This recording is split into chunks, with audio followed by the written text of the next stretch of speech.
का हमारा जो नेक्स्ट यूनिट है वो है unit number 9 transport.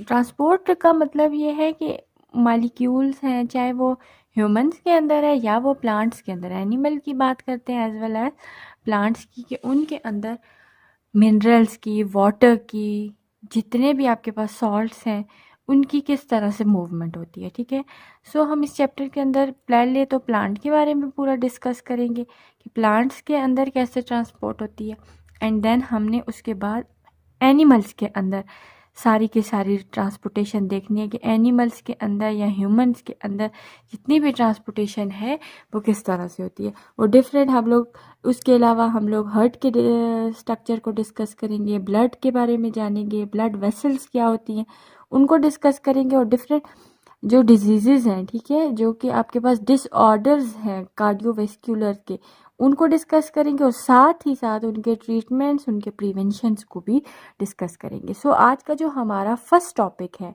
Unit number 9 का वो है आपके पास इंट्रोडक्शन। ठीक है, तो हम देखते हैं कि यूनिट नंबर 9 ट्रांसपोर्ट का इंट्रोडक्शन क्या है। ठीक है, living organism always require certain material for their metabolic processes. हमें पता है कि जितने भी लिविंग ऑर्गेनिजम्स हैं उनको मटेरियल की नीड होती है अपने मेटाबॉलिक प्रोसेस करने के लिए।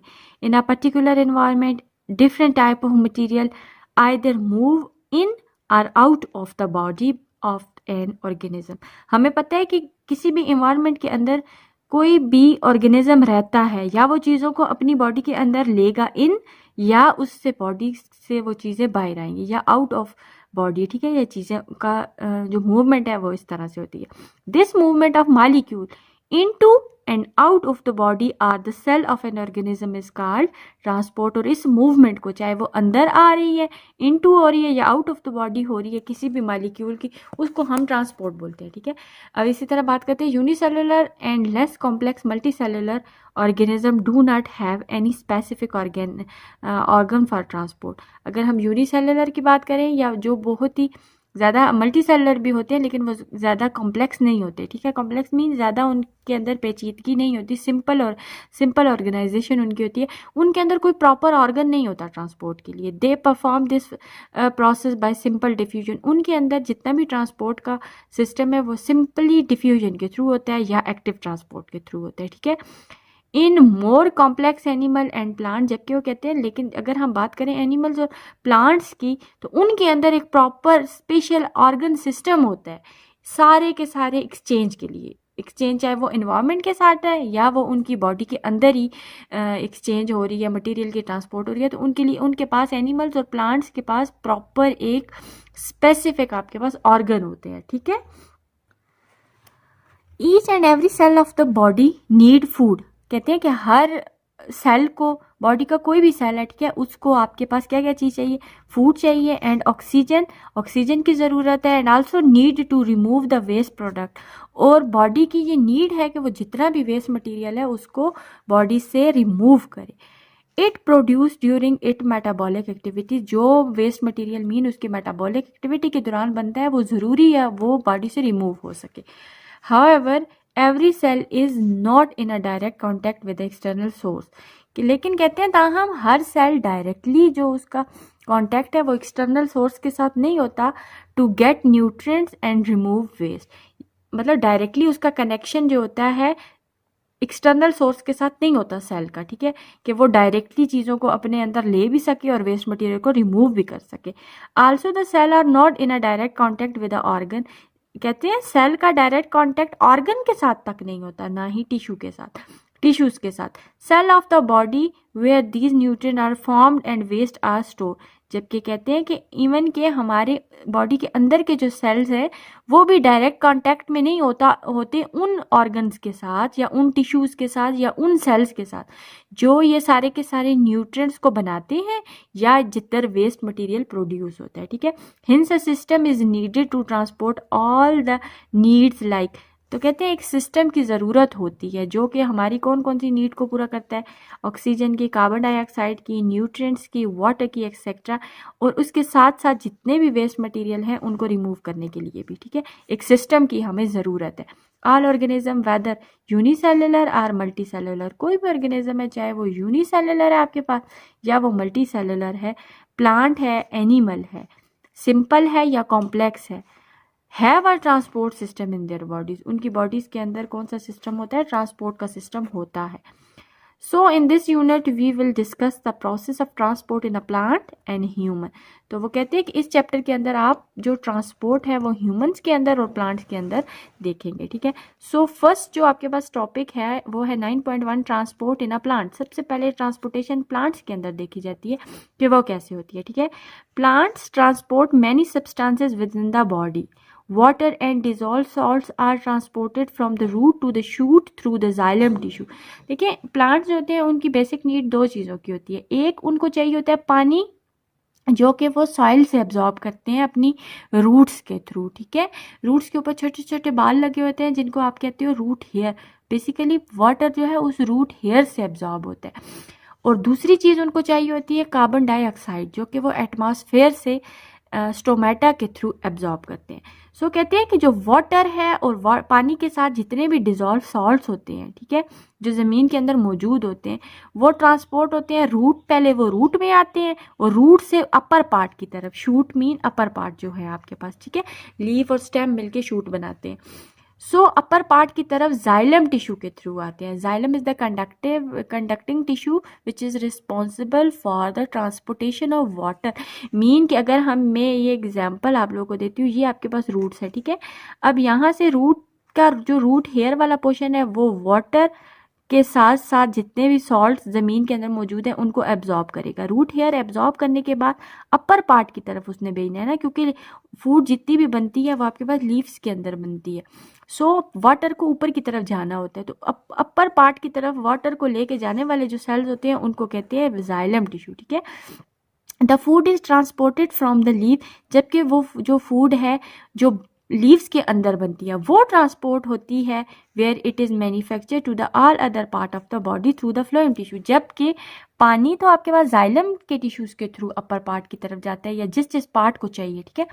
वेयर एज आपके पास बात करते हैं जो फूड की ट्रांसलोकेशन होती है, फूड के जो फूड बनती लीव्स के अंदर है, ठीक है, और बनने के बाद दूसरे पार्ट्स की नीड होती है, स्टेम की, रूट की, फ्रूट्स की, फ्लावर्स की, ठीक है। तो वो जो आपके पास लीव्स के अंदर तो बन गई, लेकिन बनने के बाद दूसरे पार्ट्स की तरफ जो ट्रैवल करती है उनको जो टिश्यूज़ लेके जाते हैं उनको आप कहते हो फ्लोएम टिश्यू। तो हमारे पास वेस्क्यूलर बंडल्स दो तरह के होते हैं, एक को कहते हैं जाइलम टिश्यू और दूसरे होते हैं आपके पास phloem. Xylem is responsible for the conduction of water, whereas the phloem is responsible for the conduction of food molecule. Similarly, इसी तरह कहते हैं the stored food is transported from storage organ to the all part।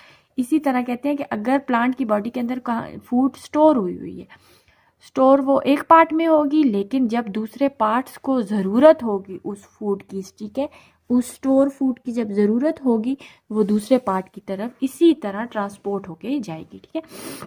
अब हम बात करते हैं कि प्लांट्स को क्या चीज़ चाहिए होती है। प्लांट्स को मैंने आपको बताया दो चीज़ें चाहिए होती है, कार्बन डाइऑक्साइड और वाटर के साथ सॉल्ट। तो absorption of water and salt, सबसे पहले एब्जॉर्प्शन हम वाटर और सॉल्ट्स की देखते हैं कि प्लांट किस तरह से एब्जॉर्ब करते हैं इनको, ठीक है। Water is absorb by the plant through their roots.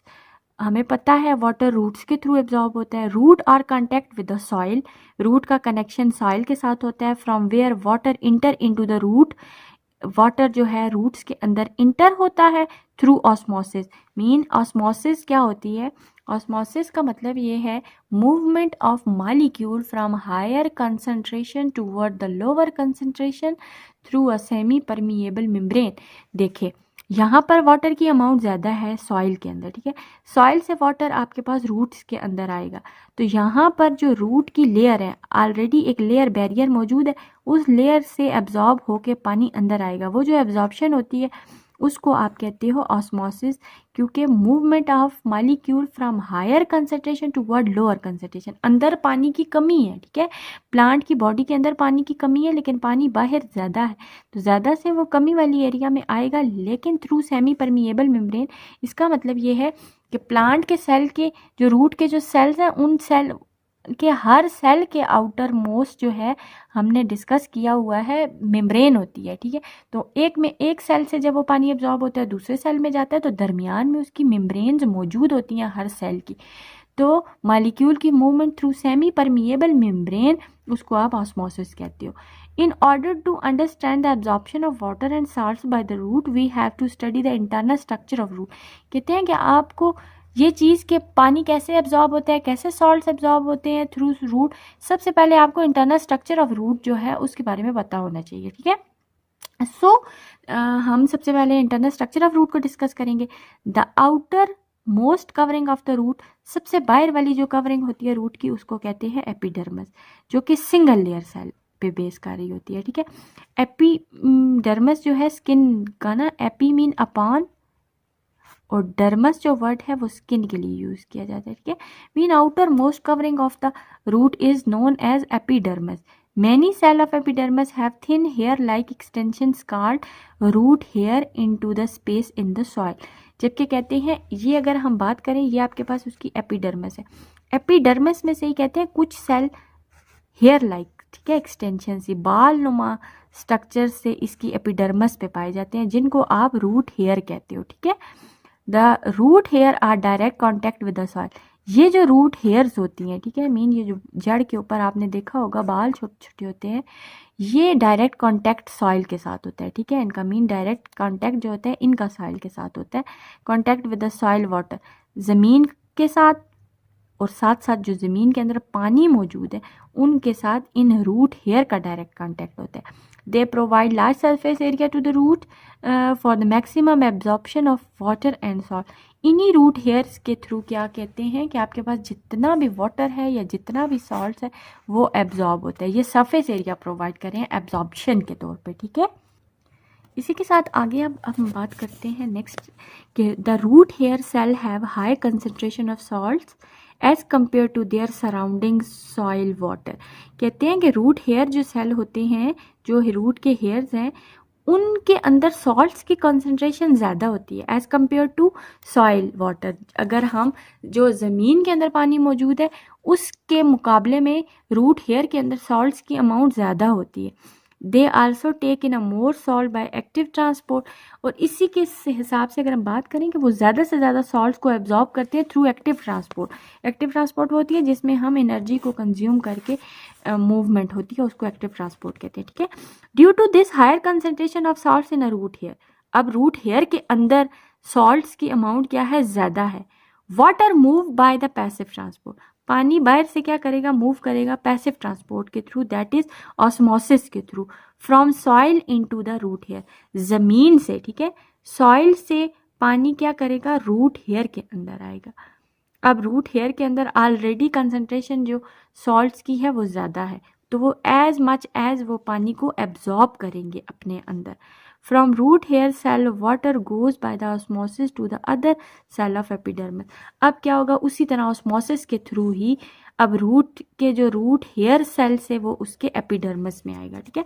नीचे अगर आप डायग्राम के ऊपर एक दफ़ा अगर हम नज़र दोहरा लें, ठीक है, देखें ये आपके पास आउटर मोस्ट कवरिंग जो है आपके पास ये क्या है, एपिडर्मिस है, क्योंकि ये इन्होंने मेंशन किया। एपिडर्मिस के अंदर ही कहते हैं थिन हेयर लाइक एक्सटेंशंस होती हैं जिनको आप क्या बोलते हैं, रूट हेयर। सबसे पहले वाटर और सॉल्ट जितना भी है वो क्या करता है, इस रूट हेयर के अंदर मूव करता है। रूट हेयर के अंदर मूव करने के बाद ये फर्दर अंदर की तरफ आएगा और सबसे पहले कॉन्टैक्ट इसका किसके साथ होगा, एपिडर्मिस के साथ होगा, ठीक है। नेक्स्ट आगे डिस्कस करते हैं, फिर हम साथ साथ में आपको डायग्राम से भी समझाती हूँ।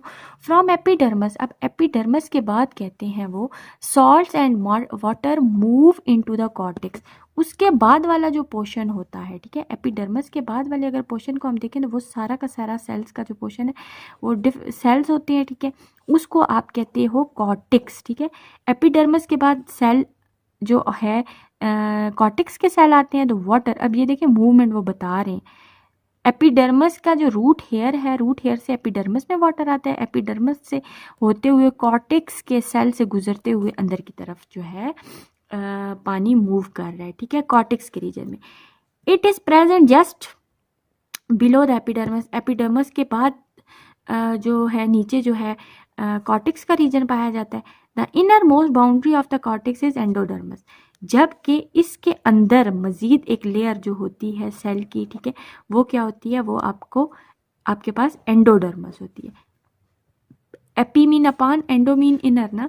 अब अंदर भी एक आपके पास स्किन पाई जाती है जिसको आप कहते हो एंडोडर्मस। एंडोडर्मस के बाद the water and the salt move to narrow layer of the cell called pericycle.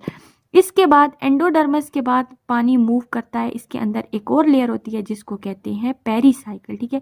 और पेरीसाइकिल के अंदर 2 कंडक्टिव टिश्यूज होते हैं जिनको जाइलम और फ्लोएम कहते हैं। जबकि आपको पता है xylem is responsible for the conduction of water, whereas the phloem is responsible for the transport of food molecule from leaves to the lower part of the plant, ठीक है। अब हमारे पास रूट हेयर से एपिडर्मिस में पानी आता है, पानी एपिडर्मिस के बाद आने के बाद आपके पास कॉर्टिक्स में आता है, कॉर्टिक्स के बाद एंडोडर्मिस, एंडोडर्मिस के बाद पेरीसाइकिल, ठीक है। आफ्टर क्रॉसिंग पेरीसाइकिल, पेरीसाइकिल को जब पानी क्रॉस कर जाता है उसके बाद क्या होता है, water and salt reach the inner most region where vascular tissue, अंदर आता है जहाँ पर वेस्क्यूलर टिश्यू जो कि जाइलम और फ्लोएम है वो मौजूद होते हैं। अब water and salt enter into the xylem of the root, पानी जो होता है सारा का सारा जाइलम वाले जो सेल्स होंगे उनमें चला जाएगा। The xylem and the phloem of the root are connected to the xylem and the phloem of stem. अब ये फर्दर ऊपर इसी तरह मज़ीद जो सेल होते हैं वो मीन ये एक आपको ये सिर्फ TS बता रहे हैं, ठीक है। अगर हम ये रूट को देखें ना तो रूट का इन्होंने इस तरह से ट्रांसवर्स सेक्शन काटा हुआ है, ट्रांसवर्स सेक्शन की वजह से इसी तरह प्रॉपर ऊपर तक जो सेल आ रहे हैं प्लांट की बॉडी के अंदर वो सारे इसी तरह सेल है। अब जब पानी एक जाइलम के अंदर आएगा, जाइलम से दूसरे जाइलम, तीसरे में, चौथे में, पांचवें में, छठे में, ऐसे करते करते ये अपर पार्ट की तरफ पानी जो है मूव करेगा। अपर पार्ट चाहे लीव्स की तरफ आ रहा है, स्टेम की तरफ आ रहा है या वट एवर जहाँ पे भी आ रहा है। अब ये देखें आपके पास अगर इस डायग्राम से हम इस चीज़ को समझने की कोशिश करें, पानी जो है रूट हेयर में एब्जॉर्ब होता है, एब्जॉर्ब होने के बाद अंदर रूट हेयर का ये स्ट्रक्चर है, ठीक है। यहाँ पर एब्जॉर्ब होने के बाद ये अपर पार्ट की तरफ ट्रैवल करेगा, ठीक है। अपर पार्ट मीन लीव्स की तरफ, स्टेम की तरफ, फ्लावर की तरफ, फ्रूट की तरफ, जिस पार्ट को पानी या सॉल्ट चाहिए होगा ये वहाँ पर मूव कर जाएगा।